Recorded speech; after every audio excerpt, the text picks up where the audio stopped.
En Canarias algunos echan la culpa al capitalismo de las desigualdades sociales. Sí, de acuerdo. Dichoso capitalismo. Mira que es malo el jodido.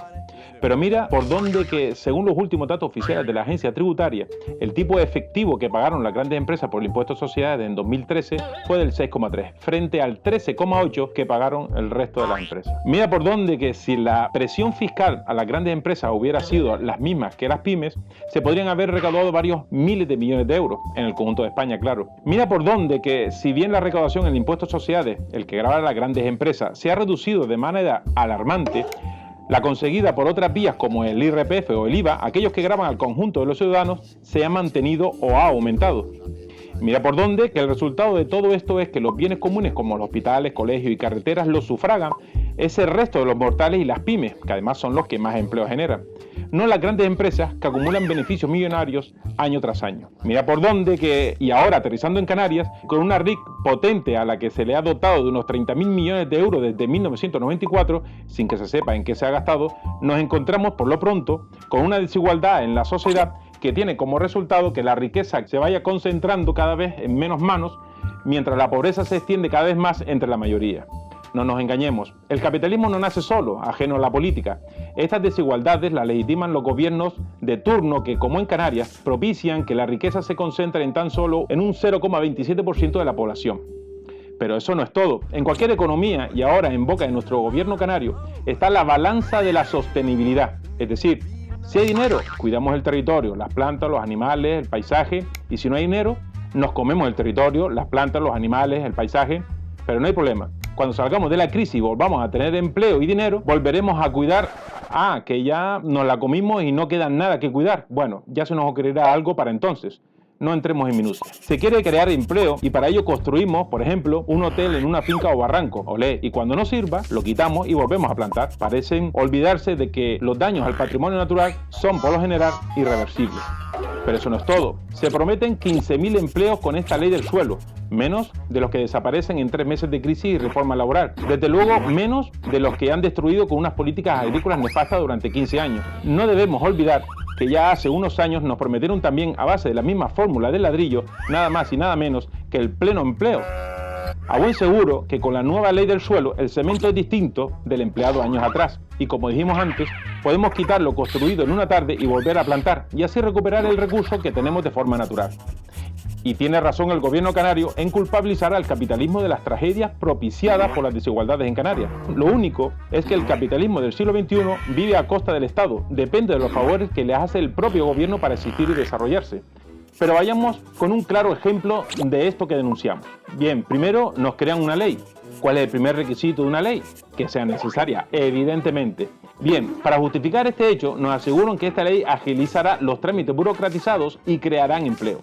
Como antes dijimos, prometer empleo en Canarias a base del sector del ladrillo es, como poco, una imprudencia. Máxime en unas islas con un territorio tan reducido. No podemos crear empleo permanente y duradero a base de construir, evidentemente. Sin olvidarnos de otro sector, como el turismo, que ha visto crecer unas cifras en un 40% en los últimos años, mientras que el empleo relacionado con él solo lo ha hecho en un 7%. Algo falla, señores del gobierno canario, ¿no creen? ¿Y qué es lo que hay que hacer para que el malvado capitalismo pueda engordar aún más y después del gusto que se dio con la reforma laboral pueda embostarse ahora jalándose el territorio? Pues es muy fácil, crear una ley para dejarles hacer lo que quieran. Y la ley manda al asilo a los pastores grandes, la comunidad autónoma y los cabildos, y pone a cuidar al ganado a los pastores más chicos, los ayuntamientos, y para engordarlos se les dice que pueden hacer lo que quieran con las cabras y las ovejas, pero serán los perros salvajes, nuestros queridos capitalistas, los que podrán zamparse el ganado uno a uno. La ley deja de proteger el suelo rústico y el paisaje para que los perros salvajes tengan mejor acceso a las ovejas y cabras y no dejen ni una. Y así el gobierno facilita al malvado capitalismo que se coman en un singuido a las partes más hermosas de nuestro territorio, nuestro cultivo y nuestro paisaje. Y los perros se pondrán cada vez más gordos y nosotros nos quedaremos cada vez más flacos. Pero la culpa será del capitalismo, no del gobierno que hizo la ley de los pastores chicos. De todo este inmenso articulado de grandes ventajas, que es la ley del suelo, encontramos algunos, donde se especifica que el gobierno de Canarias y el cabildo insular de turno pueden imponer, bajo un interés general o interés singular, como se quiera llamar, su criterio constructivo, echando por tierra cualquier atisbo de seguridad jurídica que pudiera haber sido aprobado, por ejemplo, por un ayuntamiento. Un claro ejemplo de la arbitrariedad que pretende fomentar esta ley, un gobierno de Canarias que niega claramente el Estado de Derecho.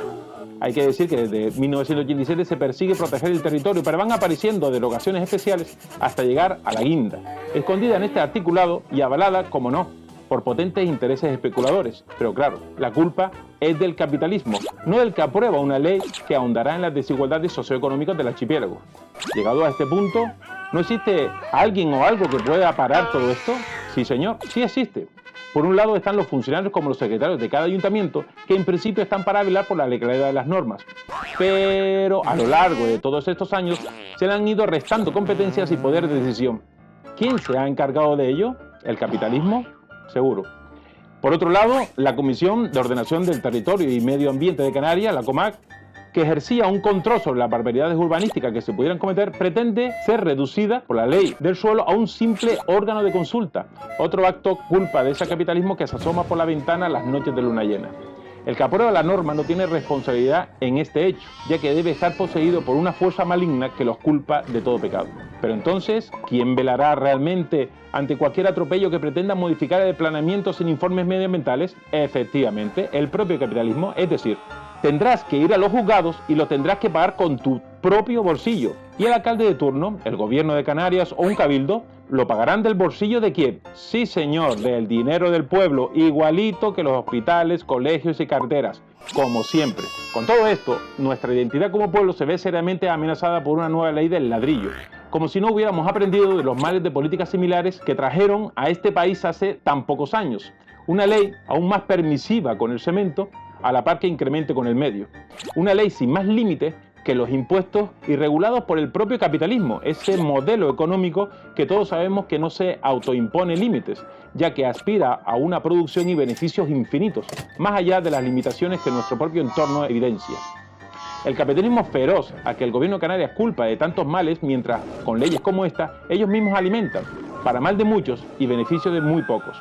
Así no es de extrañar que si esta monstruosa ley sale adelante, nos encontramos casos como el de un agricultor que alquile un terreno para desarrollar un proyecto de cultivos, por ejemplo, ecológico, el precio de alquiler, pongamos que sea razonable, y durante 2 años acondicionará la parcela, también recibirá alumnos de los colegios cercanos para que conozcan su experiencia y así vincular su actividad agrícola a la educación ambiental.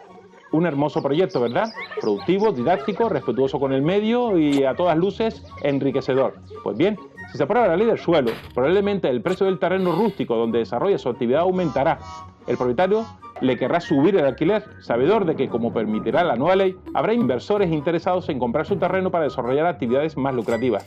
El agricultor hará números para averiguar si puede comprar el terreno, pero en poco tiempo el precio se habrá duplicado y no podrá afrontar semejante reto económico. Su profesión agrícola no da para tanto, como todos sabemos.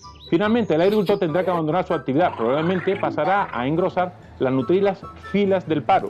Los alumnos de los colegios de la zona dejarán de visitar la finca y el terreno dejará de ser productivo.